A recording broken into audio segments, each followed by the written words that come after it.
Assalamualaikum dan salam hormat. Bersama saya, Dr Aila Abdul Latif, anda sedang menonton VISI. Di sebalik ancaman COVID-19, teknologi digital kini dianggap sebagai satu keperluan tanpa kita sedari. Dalam keperluan memenuhi aspek penjarakan sosial misalnya, pelaksanaan teknologi digital bukan lagi merupakan satu pilihan, malah ianya kini menjadi sebahagian daripada norma baharu kehidupan. Seiring dengan transisi peralihan masyarakat ke arah revolusi digital, dan topik kita pada hari ini adalah berkaitan dengan prasarana dan revolusi teknologi digital selepas COVID-19. Bersama saya pada hari ini adalah tetamu jemputan Dr Anderson Tiong, Ketua Pegawai Eksekutif SAINS Sarawak. Hi Doctor. Hi. How are you? Good, fine. Thank you very much for being with us today. Okay. So, talking about the pandemic COVID-19, it has made digital technologies even more relevant by changing people's perspectives on work and business, as well as daily activities and social interactions.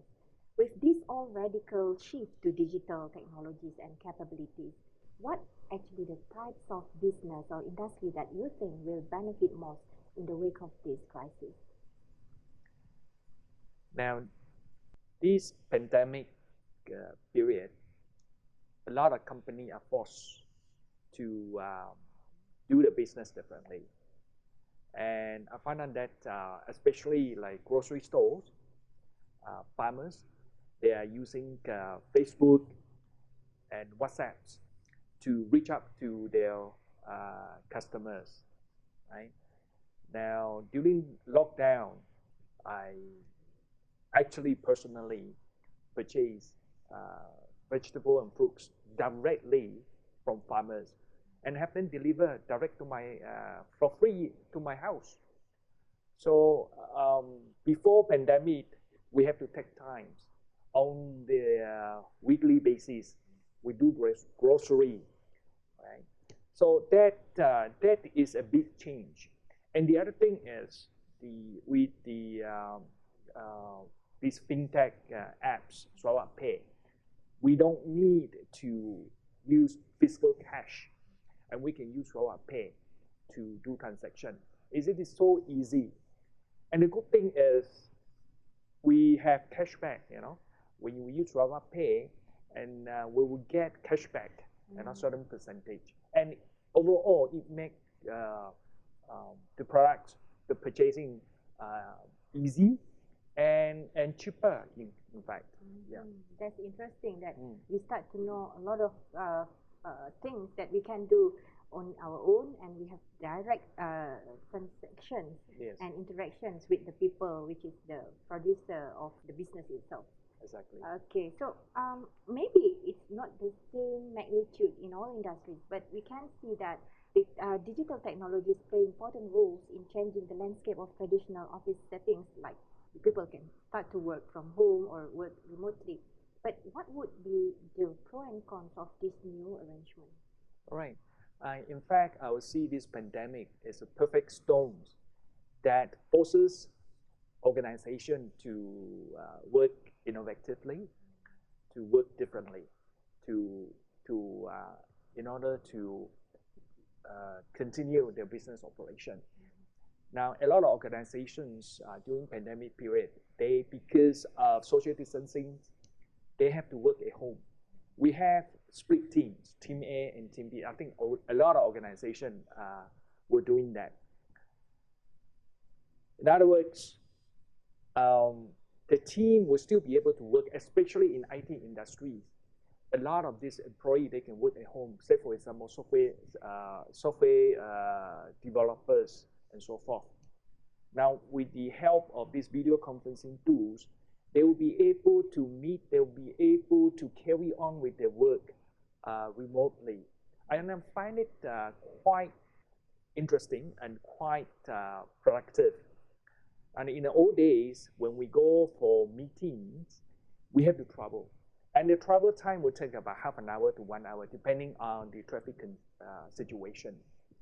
Now with this, in other words, we can meet anytime, Even sometimes we work throughout, weekends and so forth, and it saves a lot of time on traveling, and I find that it is more productive. We can have more meetings now in a day, right? And even sometimes we work during weekends and so forth. So I find that with this digital technology, it helps to increase our productivity. Now, the con is we still at times need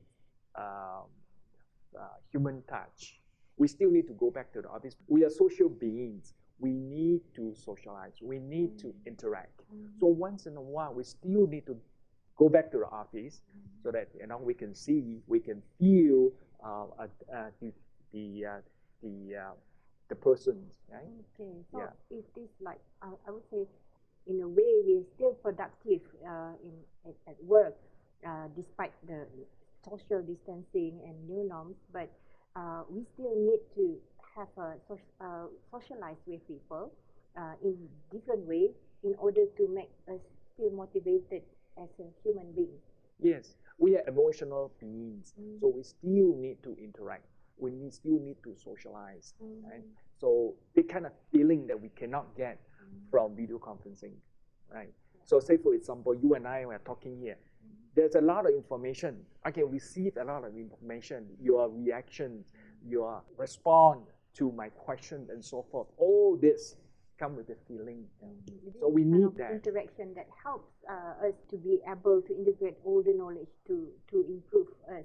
Exactly. At one point. Yeah. But talking about the pandemic effects, how it impacts in ways the business nowadays, especially sales, are conducted, because as you said just now, we are trying to integrate e-wallet at the same time, having 24/7 transaction depending at our convenience. Yeah, with all this fintech apps and so forth, it makes buying become very easy. So as there's a saying, the best way to sell is to make it easy to buy. So in fact, with all these fintech, with all these apps where we can have access 7x24, it makes buying so easy. I think that will be one of the driving force, especially nowadays. If you look at the X generation or Y, everybody has a handphone, and when you buy online, you don't feel the pinch, so people just buy. So I find that with all this platforms, services, it actually helps the economy. Thank you, Doctor. It is more about reachability, flexibility, and accessibility that counts. Okey, kita akan teruskan semula perbincangan berkaitan dengan teknologi digital selepas COVID-19. Tapi kita akan berhenti, berehat seketika, kembali selepas ini. Kembali semula bersama VISI, kita membincangkan topik berkaitan dengan disruptif teknologi selepas COVID-19 bersama Dr. Anderson. Okay, Doctor, talking about the rules of SAINS Sarawak, dedicated to supporting the Sarawak government to push forward through the Sarawak digital economy strategy, what's the main focus to enable the people to enjoy the benefits of digital technology? Okay, first, Sarawak Information System SAINS is a state organization. It's fully owned by the state government, 100% owned by the state government. SAINS is set up to help government to execute its digital initiative. SAINS was founded in 1992, right? So our objective, our mission is to help the government, in this case is YIDCM, to realize its digital economy mission or vision. Now, as far as this is concerned, we are one of the most connected government in the nation, and this was announced many years ago. In other words, at this point in time, all the state government agencies are already connected. That is one. Two, we have more than 300 over applications supporting the government operations. In other words, government within among the organization, they will be able to share information. Okay. Most of our Sarawakian know about QPay, Sarawak Pay, and Q Community. Okay. Pay Bills Malaysia. Maybe any other application that we can share here. Yes. Say for example, within the government community, like e-Pretasi, like e-recruitment, e-leaves, and e-lasis, electronic ELA2, and so forth. And there are two types of application. One is within the government. The other one is engagement with the rakyat. Say, for example, the Service Sarawak. Now, Service Sarawak is what we call one window service counter. Now, in the past, when you pay bill, you go to one department, and then you go to another department, right? Now, the Service Sarawak concept is one window. In other words, when you go to one counter, all your all the government services will be available. In other words, you can pay a bill. Facilitating the customer service and public service. Exactly. Right? And you can now access through online. You pay your bill, you pay your assessment bill. If you need services from the government through just one window. Oh, yes. We have all this kind of facilitation with the system and technologies. But in your own opinion, what is the current stage of our people in terms of being like digital citizen? Okay, I would think that we need to do a lot of awareness. A lot of these services are available, but I think that citizens are not aware of it. So a lot of this awareness has to be done to ensure that, one, the citizen knows about it and they're willing to use the apps. In other words, they need to change the mindset. Let's work together, digitally, and help to realize the digital economy dreams, which I think is achievable. Okay, so this is part of the penetration Yes. of technology that's going to be accepted by everyone. Yes. Now, our YBCM, he is a very ambitious person and very inspiring as well. So he set high visions to transform the states, the state, or the government. Now, the easiest way to think, the easiest way to do is implementations, buy equipments and so forth. I think that is the easiest way. I think the most difficult area will be mindset change. A lot of people are not willing to change because I've been doing this for the last 20 years. Why do I need to change? You see? So I think the hardest part will be going out to convince the riot of people that there are other ways of doing things, and this other way is easier and more effective and efficient. Right? I think that is the most difficult part. So to do that, I think there will be a lot of this promotion. There will be a lot of this marketing and awareness. Say, for example, like Sarawak Pay. Initially, it was very difficult, right? But later on, we give them cashback. When you buy, you shake, and then you get money back, right? So that is the driving force. Okay. And because of that, the number of subscription, the usage, just increase, tremendously. Okay, yeah. So it is interesting to know that we have to integrate the marketing strategy with the benefits that people can anticipate, knowing that they are in the community that's supposed to accept all these changes Yes. Positively that can Yes. bring more benefit to them. Yes, exactly. Okay. This So- is what I call education. Say, for example, recently we help government to set up digital connectivity for the kampong, the longhouse. So after giving them this connectivity, we teach them. We conducted training. We taught them how to use the apps, Prasarana Pay, and so forth. Right. So to them, this is something new, right? Rather than just going to the internet, accessing YouTube and so forth. And this would be very meaningful for them. And this is part of the government digital Initiative. Yes. Lebih banyak persoalan yang akan kita perhalusi dalam perbincangan berkaitan dengan digital teknologi selepas ini.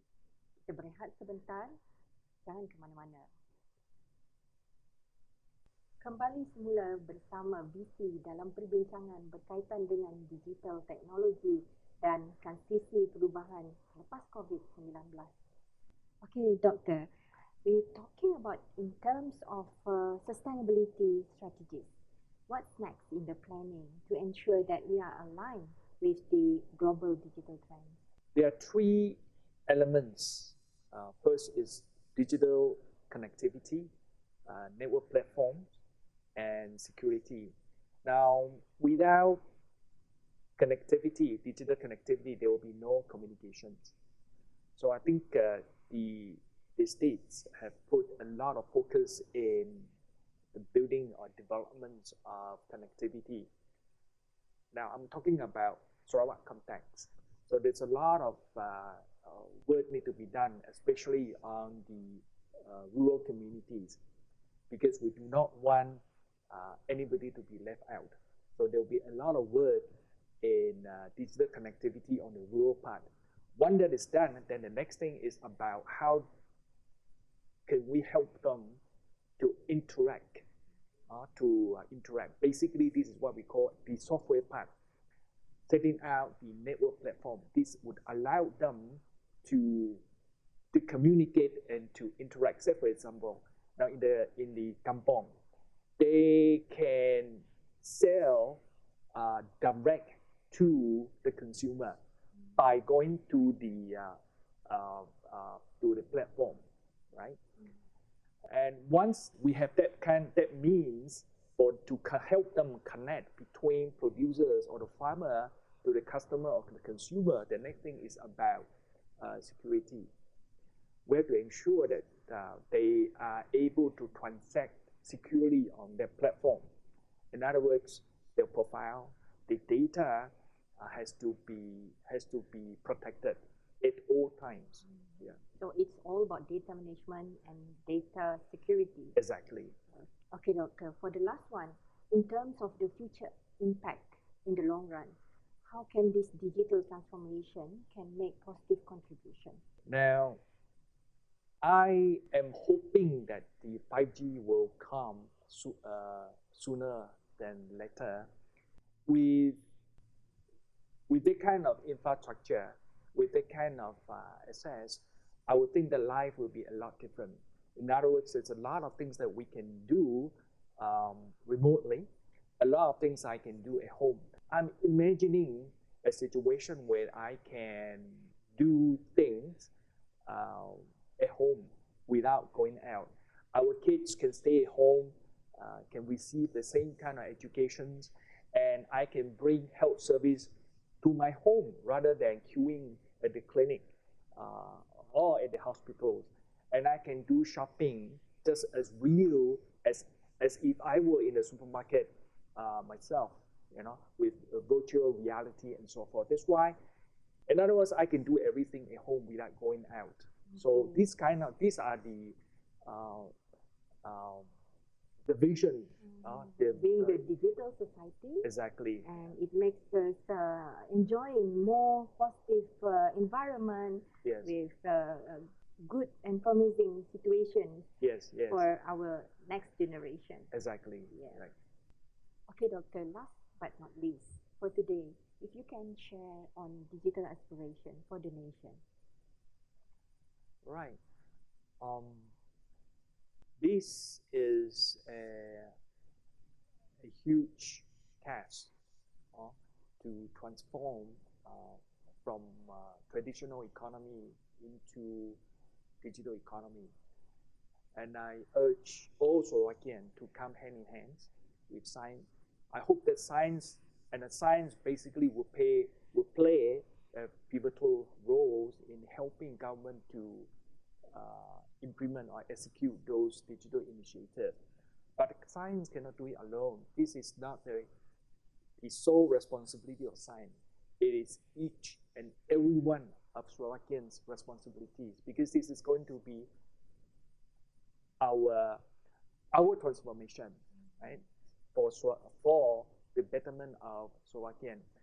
So SAINS has this industrial training. SAINS also has this R&D research and so forth.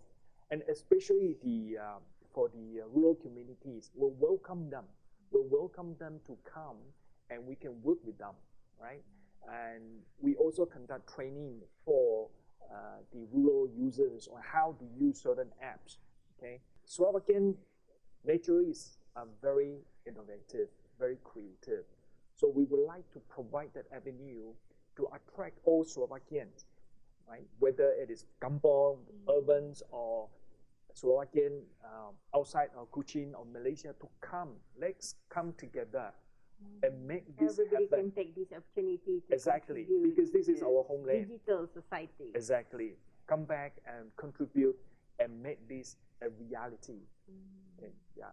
Okay, thank you very much, Doktor. Thank you. So, saya kira ianya merupakan informasi dan perkongsian yang sangat bermanfaat, dan kita akan melihat kebaikan yang akan lebih besar dijana apabila kita sama-sama bergerak sejajar dengan perubahan digital teknologi ini. Sekian untuk episod kali ini. Terima kasih. Assalamualaikum warahmatullahi wabarakatuh.